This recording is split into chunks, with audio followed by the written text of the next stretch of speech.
প্রতি বছরই আমি গণেশ পুজো করার চেষ্টা করি, সেটা হায়দ্রাবাদে এসেই কিন্তু আমার গণেশের প্রতি এত ভালোবাসা তৈরি হয়েছে। যদি বলো যে কেন তৈরি হয়েছে, আমাদের ওখানে দুর্গাপুজোর পরে যে কোজাগরি লক্ষ্মী পুজো হয় ঘরে ঘরে, এই সাউথ ইন্ডিয়ানরাও কিন্তু গণেশ পুজোর খুব সমারোহ।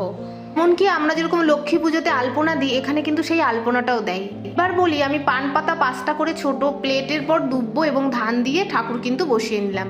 সামনে যে গণেশ ঠাকুর দেখতে পাচ্ছ, এটা আমার কয়েক বছর আগের, আর এই বারটা পেছনেরটা আমি নতুন নিয়েছি। তো দুটো ঠাকুরকেই পুজো করব 8 দিন, তারপরে কিন্তু পুরনো ঠাকুরটাকে বিসর্জন দিয়ে দেব। নিত্যদিনের পুজো বলতে আমার গণেশ আর মা লক্ষ্মী। তো মা লক্ষ্মী একা কেন অন্য ঘরে থাকবে?